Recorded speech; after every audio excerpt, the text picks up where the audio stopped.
Hello again, everybody, and welcome to another exciting late daily December. This is day 24 for 2017. So technically, this is supposed to be my Christmas Eve episode. I'm recording it many days after Christmas because I fell behind. Because of Christmas, I mean, I had a good reason, like spending time with family and stuff like that, and I mean, that's a perfectly legitimate reason as to why I didn't record a video. I'm also really, really sick. Um, so yes, I will not feel bad about not recording videos on time. Which is a complete and utter lie because I every single time I fall behind on Daily December, I feel horrible, and that has everything to do with my anxiety and depression. So it has nothing to do with all you lovely people that actually watch this. Um, so for today, instead of my original plan was I was going to record this on Christmas Eve, and I was actually going to record me reading the night before Christmas, the actual text, and maybe find some like copyright-free Christmassy kind of music to play underneath it. And I thought that'd be kind of a cool thing to do because I used to, again, I used to do storytelling and stuff like that. Now it's pointless because no one wants to hear the night before Christmas, um, 2 or 3 days after Christmas. It's just there's the demand for that particular item drops significantly after Christmas. Um, so what I'm going to talk about is I had an idea. This is actually the second time I've recorded this video. Um, and the first time it wound up being like 40 minutes of me ranting about just a ton of different stuff. Because I kept getting off on side tangents and stuff like that. And the whole purpose of it is I wanted to introduce a website that I am in love with. The website itself is called yourlogicalfallacyis.com, and it is wonderful. It is my favorite website on the web right now. Um, and the reason is it goes through, I think it's like 24 different logical fallacies. It gives a pretty detailed description um, and gives an example of the logical fallacy. And my favorite thing to use it for is if you're having a Twitter argument or an argument on Facebook or something like that, and somebody uses faulty logic, um, or is just completely talking out of their ass, which means they're using faulty logic. What you can do is you can actually go, like, let's say they're using appeal to emotion, which that logical fallacy is instead of, bringing forth some sort of fact to support your argument, you will try to appeal to some sort of emotions. Like, how would you feel if this, like, if I was arguing the existence of God, let's say, to choose something that, of course, nobody has strong feelings about. And I was to say, well, how would you feel, if there was, if there is a God and you just turned your back on him? How would that make you feel that he spent all this time creating you and you just turned your back on him? That is not a compelling argument. It's an appeal to emotion. It's trying to appeal to someone's emotions as opposed to actual rhetoric or logical discourse. And so they call that a logical fallacy because it's trying to it's trying to put something that doesn't actually have any a weight in an argument based on rhetoric. Um, and this is done all the time. Anytime you hear Sarah McLachlan on a commercial, in the arms of an angel. Look at these poor dogs. They need our help. I don't know why I've decided Sarah McLachlan sounds like that. It made sense to me at the time. Those are all appeals to emotion. Um, They can mix in facts and stuff like that, but so anyway. Beside the point. See, this is how I get off topic.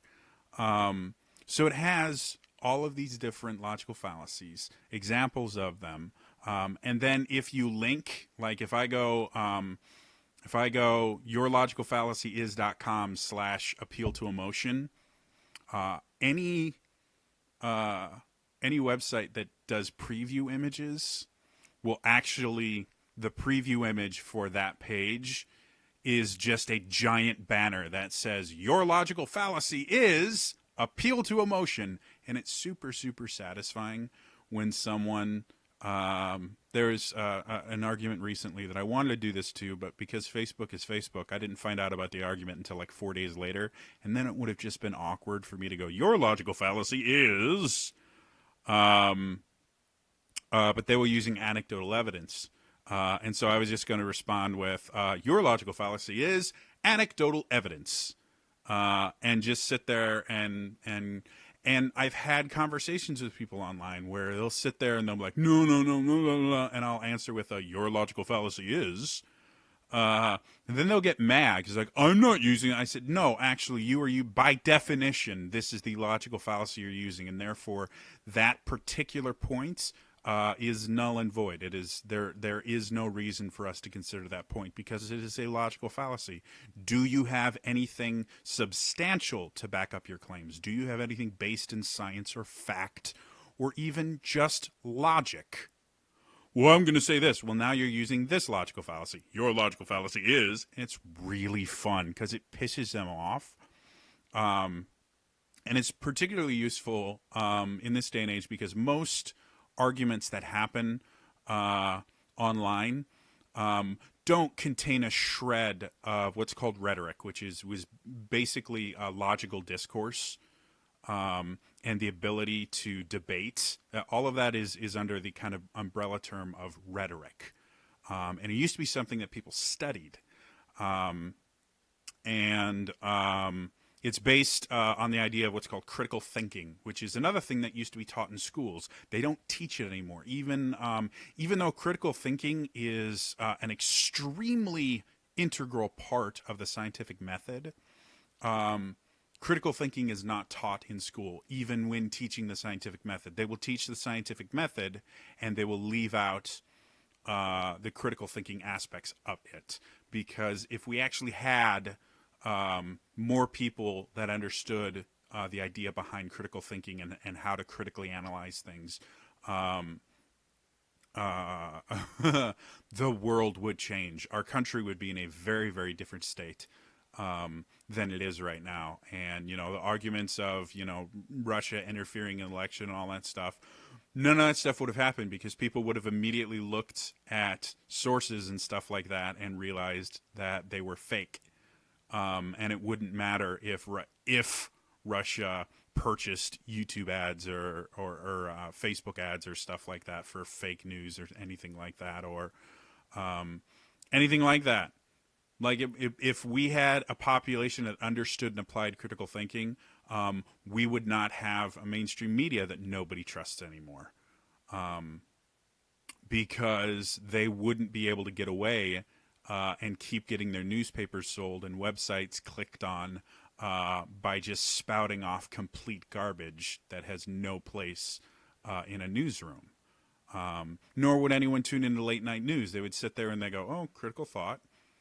This person is heavily biased towards this. They're giving a very biased statement. I can't trust it. I'm not going to watch it. I will look for someone who can actually give me a non-biased opinion or a closer to non-biased opinion.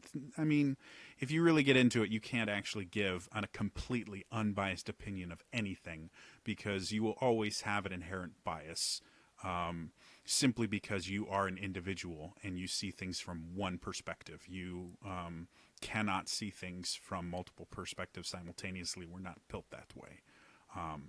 So there will always be an inherent bias. However, there are ways to take your bias out of it and give as unbiased an approach as possible. And all of this is centered around critical thinking. So I had an idea for a series I might want to do. I don't know what I'm going to call it, but I'm basically going to take the 24 logical fallacies that are on yourlogicalfallacyis.com. And I'm going to do an episode a week where all I do is I talk about a single logical fallacy, what it is, how to spot it, and how to deal with it when it comes up in a conversation. And all of these logical fallacies are used all the time. They're used very, very often by the media in general, specifically to try to convince you to think a certain way or to believe a certain thing. They're used all the time in politics to try and get you to agree that certain things are good or certain things are bad when they don't technically have any moral relevance. They just are or are not.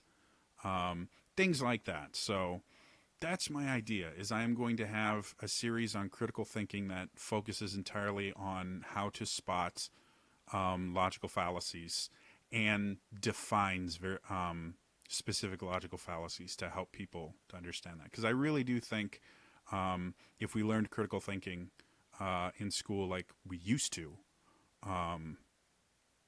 the world would be a significantly better place. We have simply lost the ability to analyze what is put in front of us, and that's why on Facebook, you can quote me on this one. If you see an infographic on Facebook or you see a picture of a post on Facebook, and you do not personally know the person who originally created the infographic or originally created the post, it's a lie. There may be a kernel of truth in it, but 99.999999999% of the time, it is a lie. And I used to, when I would see things like this on Facebook, I used to do very, very, very quick internet searches. They generally took about 2 minutes. Generally would link to a Snopes article going, by the way, this is complete malarkey. Don't believe it. And then I would be on my way because I hate watching lies spread. It's actually a trigger for my PTSD, because part of the reason I have PTSD is I have a history of emotional abuse, specifically gaslighting. Which, if you don't know what that is, that's basically where someone goes to rather extreme lengths to convince you that your memory of a certain event isn't true. And it's a really, really weird thing to go through, because you start to doubt your own sanity. And the whole purpose of gaslighting is the perpetrator of it is attempting to get the victim to rely solely on them for information, and it's a form of control. And it worked super, super well on me for years. So seeing lies and stuff like that spread on Facebook, it literally triggers me, as in the psychological definition of the word trigger, where it can make me have flashbacks to the gaslighting and things like that. So it used to be this really big deal for me. I have learned how to deal with it in slightly healthier ways, and I have muted and blocked a lot of people. Simply because they would continue to spread these lies, thinking them true. When I would say time and time again, please just stop doing this. If you see an infographic on Facebook, it's wrong. I'll guarantee it. If it originated on Facebook, it's a lie. I have, since taking this stance like 6 years ago, I have been wrong once. Once in 6 years, and I see them every single day. They're all lies. They're all, again, they're almost all lies. Like I said, I was wrong once, and I really didn't feel too bad about it, because, again, taking the critical thinking path, instead of just going, this is a lie, I actually went, researched it, took me about 5 minutes, and found out it was true, and left it alone. And that was all it took, 5 minutes, and I'm like, holy shit, this is really true. Interesting. So anyway, that's my idea. If you guys think that would be something that'd be interesting to you, like the video, comment, whatever you want to do. Tell me that would be something that would be cool. I am still planning on bringing back Critting Your Role. Like I have new episodes of that planned. I just with the withdrawal and everything, I just haven't been able to record them, and then Daily December and everything. So that show will be coming back next year as well. So I will have two regular shows on my YouTube channel. That would be amazing, wouldn't it? And that's certainly not going to end poorly for me at all. Um, so yeah, let me know if that'd be something that would be interesting to you guys. Um, for day 25, I am going to do my Christmas haul video. You guys can actually see two of the things I got for Christmas currently in frame right now. And I'm not going to tell you what they are. You'll have to guess. But I'm going to do a Christmas haul for day 25. And then 26, I think today is the 27th. All right, so I have the 26th, the 27th, and then the 28th is, let's see, 2 hours away. So I'll have three more videos to do for that. I have three more songs I want to cover in Daily December. Two of them are by Dodie to finish off her EP.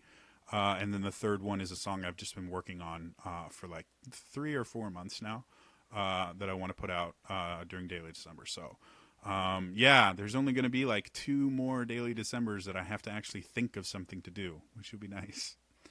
Anyway, that's all for me right now. I will see you guys next time, all right? Bye-bye.